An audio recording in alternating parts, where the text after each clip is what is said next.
Assalamualaikum warahmatullahi wabarakatuh. Senang bertemu kembali dengan kalian semua.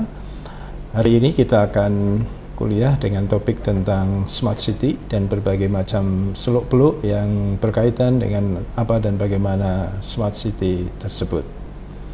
Nah, Smart City ini adalah merupakan satu istilah yang baru saja muncul dalam beberapa dekade terakhir, barangkali sekitar 1-2 dekade. Dan Smart City adalah merupakan terminologi yang tidak memiliki satu pengertian tunggal,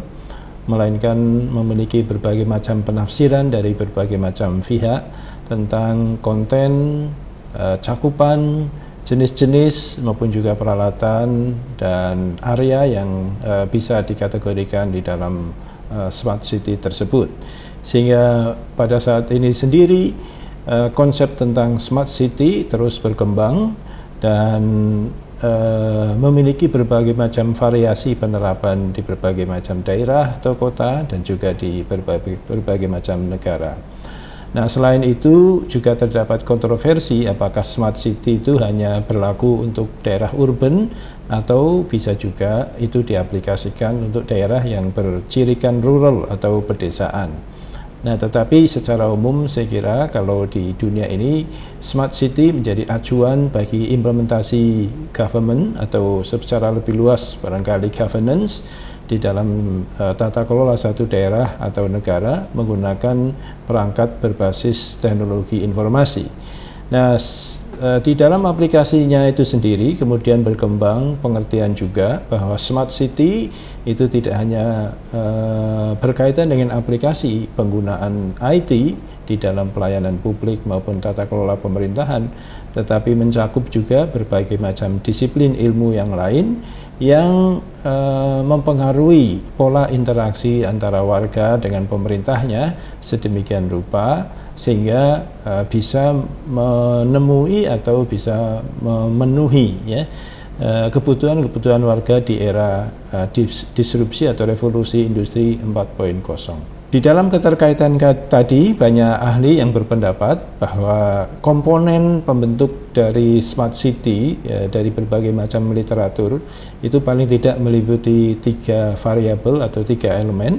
Yang pertama adalah teknologi, dalam hal ini adalah ICT, Information Communication and Communication Technology atau teknologi informasi dan komunikasi, atau secara lebih spesifik adalah internet. Kemudian yang kedua adalah komponen dari institution atau organisasi yang melaksanakan penyelenggaraan Smart City tersebut, dan yang keempat adalah people atau rakyat yang menjadi objek atau menjadi user atau pelanggan atau customer dari pelayanan-pelayanan yang dilakukan oleh pemerintah. Nah, pengertian dari Smart City itu sendiri secara konseptual sangat beragam, tapi salah satunya ini kita kutip dari tulisan tahun 2009 dari Caraglio yang menyatakan bahwa sebuah kota dapat menjadi kota cerdas atau Smart City bila investasi dalam bentuk modal manusia dan modal sosial, serta infrastruktur tradisional seperti transportasi dan infrastruktur komunikasi seperti TIK atau ICT atau Information Communication Technology mampu menjadi bahan bakar bagi pertumbuhan ekonomi modern yang berkelanjutan dan kualitas hidup yang tinggi dengan manajemen sumber daya alam yang bijaksana melalui tata pemerintahan yang partisipatif. Nah, dengan demikian ada beberapa emphasize di dalam pengertian ini, bahwa yang pertama itu Smart City tentu saja harus bisa mendukung adanya pertumbuhan ekonomi yang berkelanjutan dan kesejahteraan rakyat yang tinggal di daerah tersebut, meningkatkan kualitas hidup ya, lalu kemudian bisa menyebabkan keselarasan hubungan yang baik dengan alam secara bijaksana, dan tata kelola pemerintahannya menjadi lebih partisipatif. Di dalam konteks tersebut, maka Smart City jelas memiliki pengertian yang lebih luas dari e-government. Kalau e-government itu pada prinsipnya hanya penerapan ICT di dalam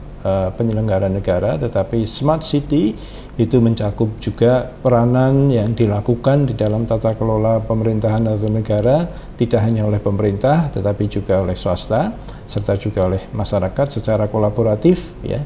Dengan demikian tidak hanya sekedar memanfaatkan IT atau teknologi informasi dalam pelayanan publik,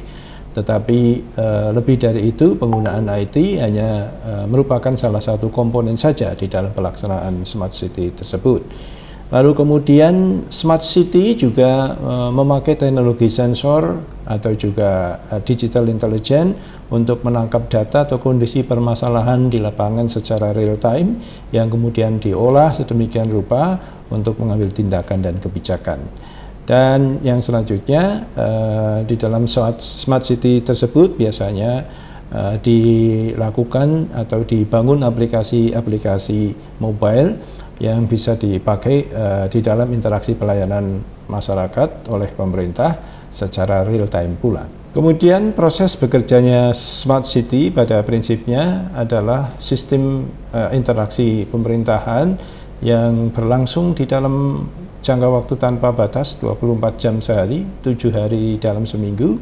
dan itu berbasis pada big data yang dipakai untuk melakukan analisis ya, dan juga sensing untuk membuat interpretasi terhadap data sehingga diciptakan satu understanding, ya, bisa menghasilkan satu pengertian terhadap persoalan yang bisa dimanfaatkan untuk memahami masalah yang sedang berkembang di dalam bentuk tren maupun juga kecenderungan-kecenderungan umum dari masyarakat, dan itu dipakai selanjutnya bagi para pengambil kebijakan untuk melakukan tindakan atau acting yang sedapat mungkin juga bertindak secara otomatis dengan data-data yang ada. Dengan demikian, maka persoalan-persoalan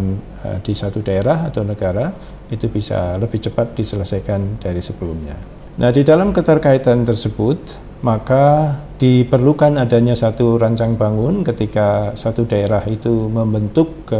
konsep dari Smart City, yang itu juga harus dikaitkan dengan rencana strategis daerah tersebut. Misalnya dikaitkan dengan RPJMD atau Rencana Pembangunan Jangka Menengah Daerah, sedemikian rupa sehingga aplikasi Smart City itu harus sejalan dengan roadmap dan juga milestone di daerah tersebut setiap tahunnya, target-target apa yang akan mereka raih dan bagaimana mereka akan menghasilkan atau mencapai target tersebut dengan lebih cepat dan progresif menggunakan kerangka atau proses yang dibantu dengan teknologi informasi seperti yang tadi sudah kita jelaskan. Untuk melaksanakan hal tersebut, maka diperlukan adanya satu integrated system. Yang pertama untuk mengolah data dalam satu platform entry sedemikian rupa sehingga setiap komponen dari masyarakat mengetahui betul tentang apa-apa yang data-data apa yang diperlukan. Kemudian yang kedua, bisa dilakukan juga monitoring terhadap capaian milestone strategis setiap tahunnya. Jadi kalau satu daerah itu ingin menuju pada satu titik tertentu, maka di setiap tahapan itu perlu untuk dilakukan evaluasi terkait dengan apa yang sudah dicapai dan apa yang belum, serta persoalan-persoalan yang muncul terkait dengan kegagalan pencapaian milestone tersebut. Lalu kemudian yang ketiga, hal tersebut bisa dipakai untuk mengintegrasikan sasaran indikator kesejahteraan masyarakat sesuai dengan visi dan misi yang dikembangkan atau yang dibangun di daerah tersebut dalam kurun waktu tertentu. Nah, dengan demikian adanya integrated system itu memungkinkan efektivitas dan kohesivitas ya, antar sektor di dalam pengambilan keputusan yang lebih precise atau lebih tepat karena didukung oleh big data analysis yang itu semua dimungkinkan dengan aplikasi-aplikasi yang bisa dikembangkan sesuai dengan konsep dari Smart City tersebut. Sesuai dengan konsep yang tadi di awal sudah kita kemukakan, maka paling tidak ada 6 elemen yang perlu untuk diperhatikan ketika suatu daerah itu membangun Smart City. Yang pertama adalah smart governance, bagaimana tata kelola internal di dalam pemerintahan, bagaimana cara pengambilan keputusan, surat menyurat, dokumentasi, pengarsipan, prosedur, dan seterusnya, ya, menggunakan aplikasi-aplikasi digital. Kemudian yang kedua, smart branding, bagaimana cara untuk mengkonsepkan daerah itu di dalam satu branding tertentu yang itu bisa secara partisipatif barangkali ya, menggunakan pendapat dan aspirasi dari masyarakat untuk menekankan jati diri dari daerah mereka. Kemudian yang ketiga adalah smart economy, artinya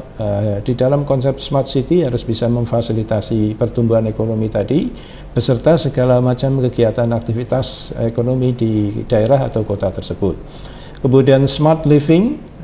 konsep smart city itu juga harus mencakup bagaimana masyarakat atau penduduk di kota atau daerah bisa hidup secara lebih bagus, menikmati kehidupan mereka di dalam konsep yang terintegrasi, apakah itu mereka beribadah, berekreasi, berolahraga, menyalurkan hobi, atau juga berpendidikan, dan juga memelihara kesehatan dan seterusnya. Kemudian yang kelima adalah smart society, yaitu bagaimana aplikasi-aplikasi di dalam smart city tersebut bisa memastikan masyarakat yang memiliki saling pengertian satu sama lain, ya, saling berinteraksi secara modern, menggunakan standar-standar komunikasi yang baik, tentu saja tidak saling menjatuhkan, tidak saling melecehkan, ya, tapi saling menghargai dalam satu koridor bahasa yang disepakati bersama, dan kemudian memiliki rasa untuk kebersamaan atau kekompakan di dalam mencapai tujuan-tujuan dari daerah atau kota. Dan yang keenam itu adalah smart environment atau kepedulian yang baik terhadap lingkungan hidup, menjaga kelestarian sungai, kelestarian hutan,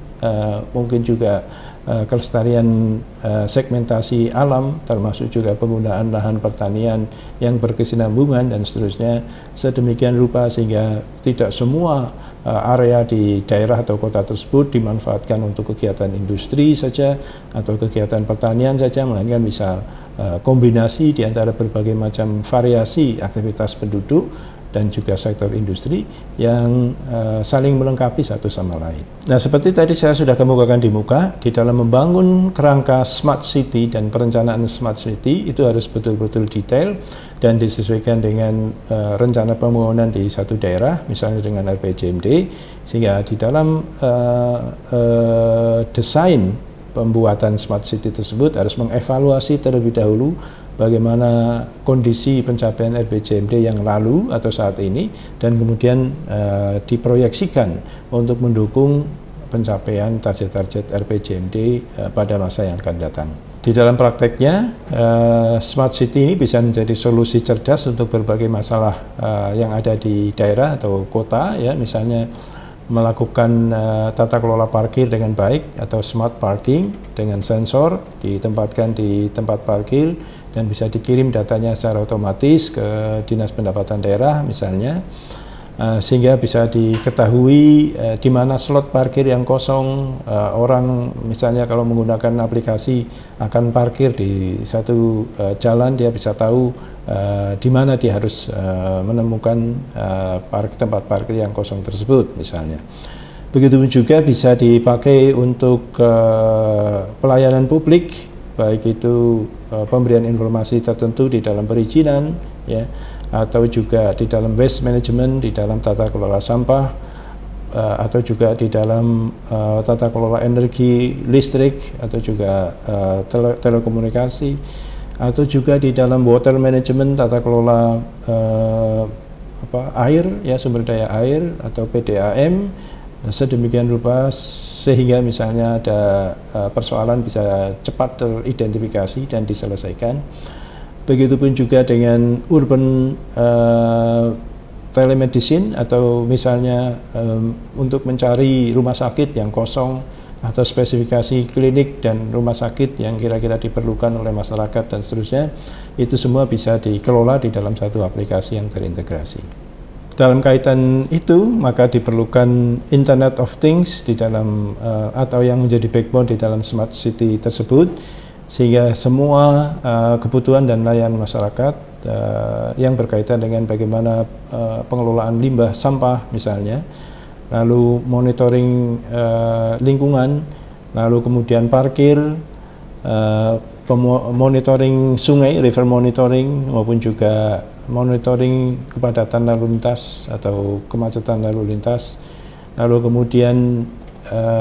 layanan kesehatan pendidikan itu semuanya bisa diatur sedemikian rupa dalam satu single sign on di dalam satu aplikasi tunggal yang terdiri dari berbagai macam sub aplikasi yang itu memungkinkan kecepatan layanan pemerintah menjadi bisa lebih diandalkan. Nah, itu saya kira pertemuan kita pada kesempatan kali ini. Bahan-bahan yang lain dalam sub mata kuliah atau subtopik di dalam mata kuliah ini nanti bisa saya berikan secara langsung kepada para peserta mata kuliah ini. Sekian, terima kasih. Assalamualaikum warahmatullahi wabarakatuh.